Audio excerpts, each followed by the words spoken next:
இந்த நிமிஷமே சாவ வந்தா கூட நான் சந்தோஷமா உயிரை விடுவேன். ஐயோ அண்ணி, என்ன நீ நல்ல நாள் அதுவுமா? ஏன் இப்படி எல்லாம் பேசுறீங்க அபசகுணமா? வருஷம் வருஷம் நீங்க தான் முதல் ஆளா முத்தானாக்கு வாழ்த்து சொல்வீங்க. அதுக்கு நான் உங்களுக்கு வாழ்த்து சொல்றேன். கண்ணு தொடங்க, அழக்கூடாது. இன்னைக்கு உனக்கு சாவு வந்தா கூட சந்தோஷமா சா.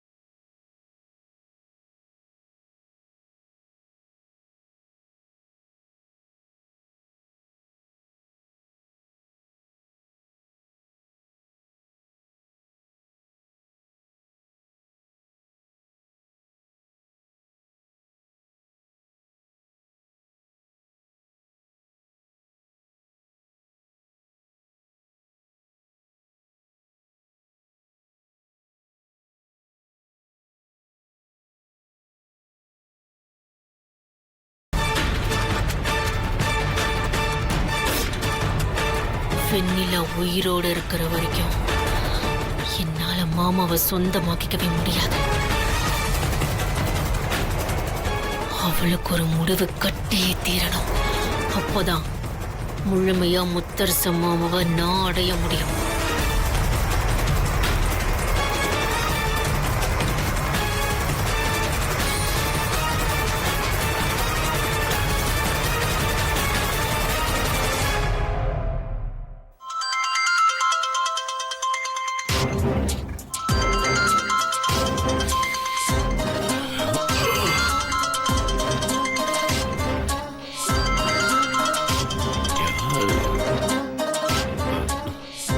சொல்லு ஸ்வேதா.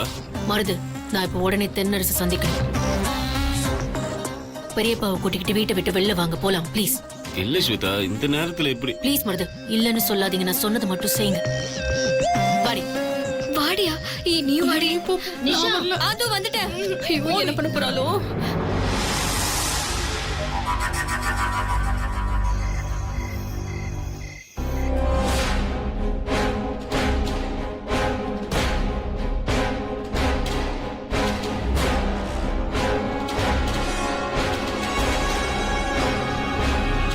பெரியப்பாங்க வராரு.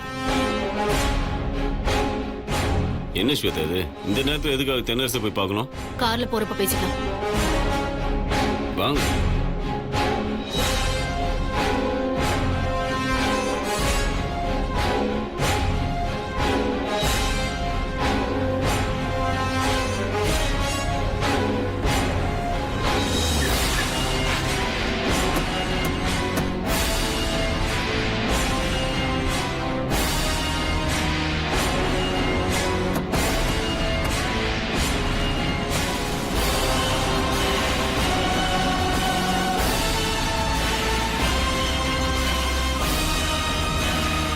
என்னாச்சு ஸ்வேதா? இந்த நேரத்துல கூப்பிட்டு அவசர அவசரமா அவர் சொல்லிருக்கு. ஏதாவது பிரச்சனையா? பிரச்சனைதான். என்னைக்கு நாம ஏற்படுத்தின அவ்வளோ பிரச்சனைல இருந்தோம் மாமா மீண்டு வந்தாரோ அப்போல இருந்து ஒரே பிரச்சனை தான். வழக்கமா நான் தான் ஏதாவது பிரச்சனையை உண்டு பண்ணுவேன். ஆனா இந்த வெண்ணிலா எனக்கே மிகப்பெரிய பிரச்சனைய உருவாயிட்டா. என்னாச்சு? மாமாவுக்கு கேக் வெட்டி முதல் ஆளா இன்னைக்கு பிறந்த நாள் வாழ்த்து சொல்லணும்னு நான் நினைச்சேன். ஆனா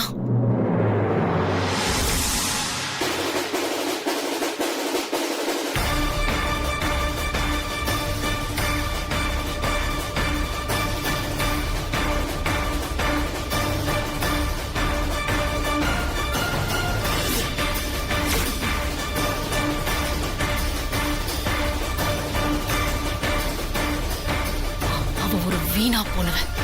யாரோ வச்சுட்டு போன ஒரு மாவிளக்க வச்சு பர்த்டே கொண்டாடி இருக்கா. அத கூட முத்தரச மாமா புகழ்ந்து தள்ளுறாரு. கொஞ்சம் கொஞ்சமா வெண்ணிலா பக்கம் அப்படியே சாஞ்சிட்டு இருக்காரு. அது மாறணும். மாமா ஏன் பக்கம் சாயணும். அதுக்கு அந்த வெண்ணிலாவை சரிச்சாகணும். சரிச்சாதான் இது அத்தனையும் செய்ய முடியும். அவ உயிரோட இருக்கிற வரைக்கும் நாம நினைச்சது எதுவும் செய்ய முடியும்னு தோணல நர்ஸ். அப்ப மறுபடியும் அவன் கதையை முடிக்கிறதுக்கு முயற்சி பண்ணலாம்னு சொல்றியா? அது கண்டிப்பா நடக்கும்னு எனக்கு தோணல. ஏன்னா அந்த வெண்ணிலா சாதாரண ஆள் கிடையாது. எனக்கு அவ மேல மிகப்பெரிய சந்தேகம் இருக்கு. என்ன ஸ்வேதா, அவளே வீட்டுல சமையல் வேலையும் எடுபுடி வேலையும் பண்ணிட்டு தெரியுதா? அவளை போய் சாதாரண ஆள் இல்ல அதையும் இதையும் பண்றான்னு பெருசா சொல்லிட்டு இருக்க. என்ன ஸ்வேதா இதெல்லாம்? இல்ல நர்ஸ், நாம அப்படிதான் தப்பு கணக்கு போட்டுட்டோம். ஆனா ஊருக்கு வெளியில சந்தேகத்துக்கு இடமான முறையில இறந்து போனானே வாசு, அவன் கொலையில வெண்ணிலா சம்பந்தப்பட்டிருப்பாளோன்னு எனக்கு சந்தேகமா இருக்கு.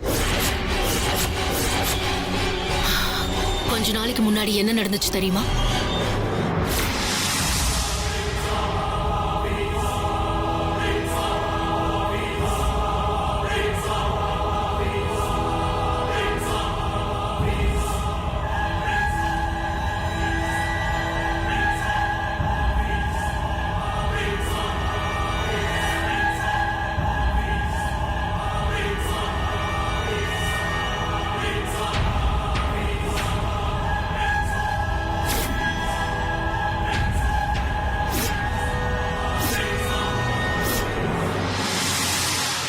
மறுபடியும் திட்டம் போட்டு அவளை தூண்டி விடணும். அப்படி தூண்டி விட்டு அவளை கொலகாரியா மாத்தி அதை ஷூட் பண்ணி ஆதாரத்தை உருவாக்கணும். அந்த வீடியோவை ஆதாரமாக்கி அவ மீண்டு வராதபடி ஜெயிலுக்கு அனுப்பணும். இல்லனா நமக்கு வேற வழியே இல்லை. நம்ம கையால் அவளை கொல்றதை விட சட்டப்படி அவளை கொல்றதுக்கு என்ன முயற்சி பண்ணணுமோ அதை பண்ணணும். ஏன்னா நாமளே கொல்லலான்னு நினைச்சு பண்ற எந்த முயற்சியும் நடக்க மாட்டேங்குது. அதனால இது கண்டிப்பா நடந்துடும்னு நினைக்கிறேன். என்ன ஸ்வேதா, என்ன இல்லாம நடந்திருக்கு? எதுவுமே நீ சொல்லவே இல்லையே.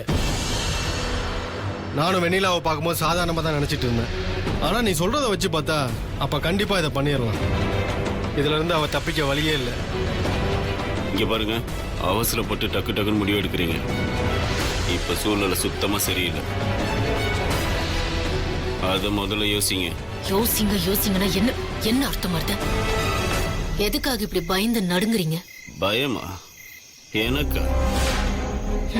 வார்த்தை ஓவரா இருக்கு ஸ்வேதா, தேவையில்லாம பேசாத. வெண்ணிலாவுக்கு எதிராக ஒரு சின்ன துரும்ப கிள்ளி போட்டா கூட அண்ணனுக்கு சந்தேகம் வந்துடும். தேவையில்லாம அவருக்கு கோபம் வரும், அப்புறம் மொத்த பேரும் மாட்டிப்போம். சரி, மாட்டிக்குவோம்னு பேசிக்கிட்டே இருந்தா இதுக்கு ஒரு விடிவு காலமே கிடையாதா? நடக்காத விஷயத்தை நினைச்சு பயப்படுறதை விட இந்த பிரச்சனையில இருந்து எப்படி வெளியில வருதுன்னு தான் பார்க்கணும். பிரச்சனையில இருந்து வெளியில வர்றதை பத்தி யோசிக்கிறது நல்லதுதான். ஆனா அதுக்கப்புறம் இதெல்லாம் பண்ணது நாம தான் தெரிஞ்சதுன்னா இந்த வீட்டுல கூட நம்ம இருக்க முடியாது. முதல்ல அதை யோசிச்சுக்கோ. இப்ப என்ன வருது? உங்களுக்கு தங்குறதும் திங்கறதும் பிரச்சனையா?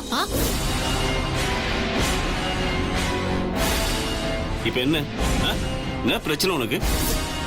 உனக்கு உன் சேனல் தான் முக்கியமா? நீ தோக்கக்கூடாதுன்னு போட்டி போட்டுட்டு இருக்க. கடைசியில சொத்துல ஒரு நய பைசா கூட நமக்கு கிடைக்க விடாம பண்ண போறியா? உன்னோட நோக்கம் தான் என்ன?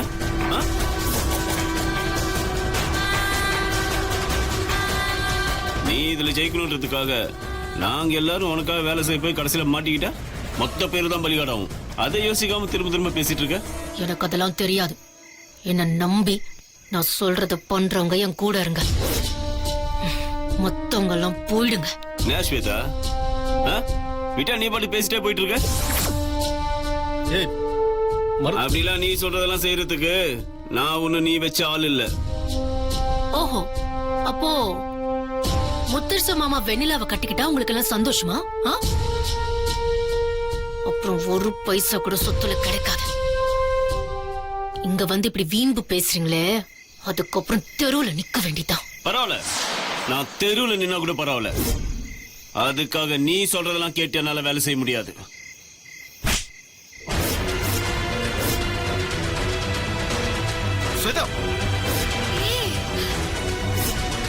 என்ன அடிக்கிறடி? மருது கையாடுங்க. எடுங்கன்னு சொல்றல. மாமா கையாடுங்க. எவ்வளவு தைரியம் தான் என் மேல கைய வச்சிருப்பா. அந்த வேடிக்கை பார்த்து நிக்க சொல்றீங்களா? அவ்வளவு திமிராச்சு அவளுக்கு. டேய், அவ தைரியமா இருக்கிறதுனால தான் இவ்வளவு நடந்துட்டு இருக்கு. ஸ்வேதா இவ்வளவு நாள் யாருக்காக கஷ்டப்பட்டாங்கிறத மறந்துட்டு நீ பாட்டு கோபத்துல தேவையில்லாம ஏதோ பேசிட்டு இருக்க. அவ சொன்ன மாதிரி முத்தரச மட்டும் வெண்ணிலாவை கட்டிக்கிட்டான்னு வை, அப்புறம் நம்ம கதி என்ன ஆகும்? அவங்க 2 பேரும் கல்யாணம் பண்ணிக்கிட்டா என்ன ஆகும்? மொத்த பேரும் அந்த வீட்ல 0 தான். அதுக்கப்புறம் முத்தரச மாமா அனுப்ப வேண்டியதில்லை. அந்த வெண்ணிலாவை நம்மள வீட்டை விட்டு அனுப்பிடுவா. அந்த நிலைமைக்கு வரணுமான நீங்க யோசிங்க. இப்போ நடக்கிறதுல ஏதாவது மாட்டிக்கவும் அது இதுன்னு யோசிக்கிறத விட நடக்க போறது நல்லதா இருக்கணும், அதுவும் நமக்கு சாதகமா இருக்கணும்னு அதை மட்டும் தான் யோசிக்கணும்.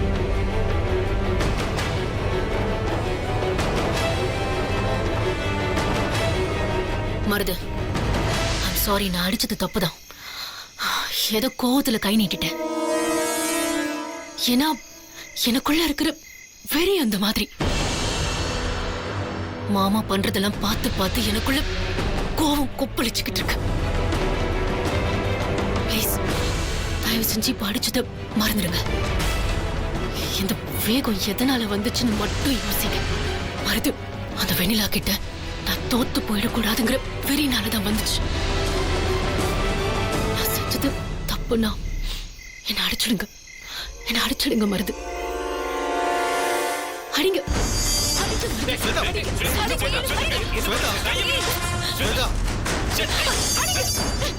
ஸ்வேதா,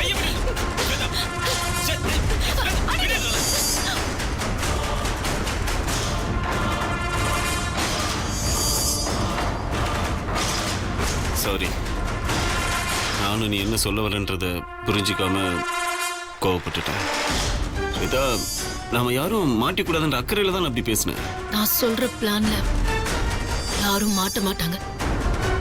அந்த வெண்ணிலா மட்டும்தான் ஒக்கையா மாட்டுவான்.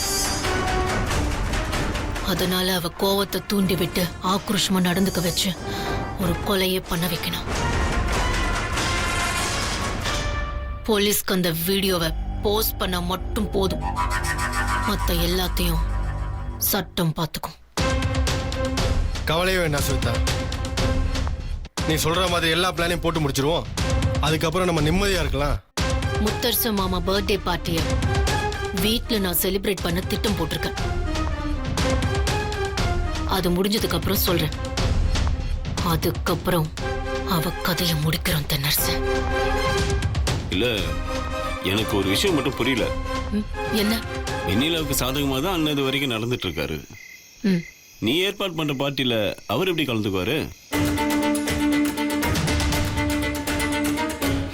என்ன பண்ண மாமா சம்மதிப்பாருன்னு எனக்கு தெரியும்.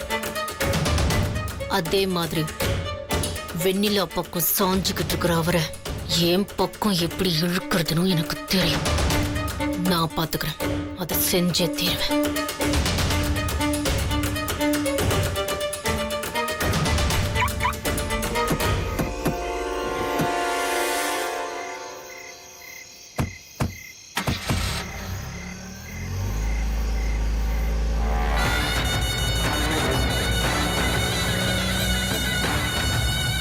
என்னடா ஸ்வேதா அடங்கிட்டாலோன்னு நினைச்சேன்.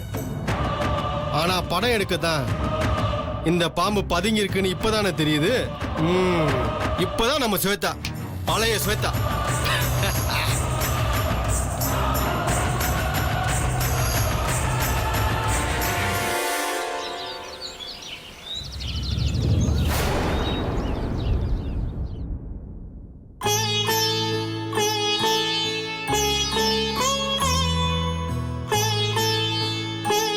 முத்து மாமா,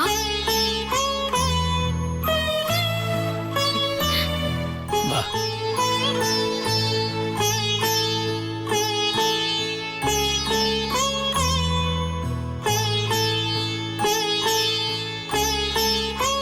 என்னாச்சு?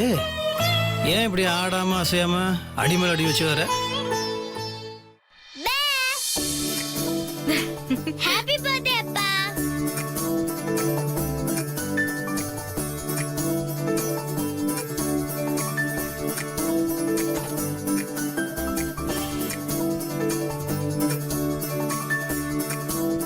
தேங்க்யூ செல்லக்குட்டி, தேங்க்யூ. அண்ணா, ஹாப்பி பர்த்டேனா. தேங்க்ஸ் ஜனனி. ஜனனி அத்தை, அப்பாவுக்கு விஷ் பண்ணியாச்சு. இந்த நிமிஷத்துல இருந்து அப்பா கூட நீங்களும் பேசக்கூடாது, நானும் பேச மாட்டேன். டேய் என்னடா இப்படி ஒரு குண்டை தூக்கி போடுற? ஏண்டா செல்லம், இப்பதான் பதுங்கி இருந்து பாஞ்சு அப்பா மேல உட்காந்து முத்தலாம் கொடுத்து பிறந்த நாள் வாழ்த்துக்கள் சொன்னீங்க. அப்புறம் திடீர்னு கோச்சிட்டு என்ன அர்த்தம்? நேத்துக்கு ஏன் வீட்டுக்கு வரவே இல்ல? பர்த்டேக்கு கேக் வெட்டலாம், விஷ் பண்ணலாம்னு ஆசையா இருந்தேன். நைட்டு 11 மணிக்குள்ள சித்தி வீட்டுக்கு வந்துடுறேன்னு சொல்லுச்சு. சித்தியும் வரல, நீங்களும் வரல. சாரி சாரி சாரி, தப்புதான். என் ருத்ரகுட்டி வந்து பார்க்க கூடாது, இந்த மாதிரிலாம் பண்ணுன்னு அப்பா நினைப்பேனா? நினைக்க மாட்டேன்ல. நானும் வெளியில சின்ன கோவிலுக்கு போயிருந்தோமா, கோவிலுக்குள்ள மாட்டிக்கிட்டோம். அதனால நான் வர முடியல. Sorry sorry sorry. இன்னொரு தடவை அப்பா அப்படிலாம் பண்ண மாட்டேன். அப்பா மன்னிச்சிட்டீங்களா? என்ன இருந்தாலும் அப்பா பண்ண தப்பு தான். ருத்ரகுட்டி வேற கோவமா இருக்காங்க. இப்ப என்ன பண்ணலாம்?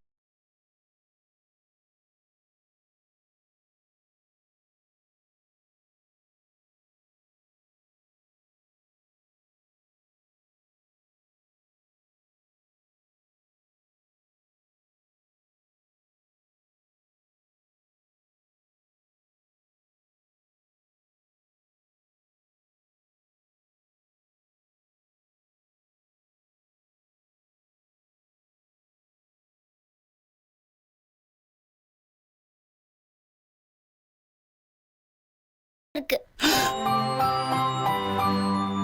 இன்னொருத்தனியா? ஐயோ ஏண்டா? இன்னைக்கு சாயங்காலம் நாங்க பர்த்டே பார்ட்டி வச்சிருக்கோம். ஆ, அந்த பார்ட்டியில நீங்க கலந்துக்கிட்டு நீங்க கேக் வெட்டணும். அதுக்கப்புறம் சர்ப்ரைஸான gift எல்லாம் இருக்கு. சர்ப்ரைஸ் கிஃப்டா? எதுக்கு ருத்ரகுட்டி? நீ என் பிறந்த நாளை கொண்டாடணும்னு நினைக்கிறியா? அதுவே எனக்கு பெரிய சர்ப்ரைஸ் கிஃப்ட். அது போதும்டா. எல்லாத்துக்கும் மேல ஏன் இந்த பிறந்த நாளுக்கு என் பொண்ணு என் கூட இருக்கா. நீ என் கூட இருக்கல செல்லம், அது எனக்கு போதும். அதுவே எனக்கு பெரிய கிஃப்ட்.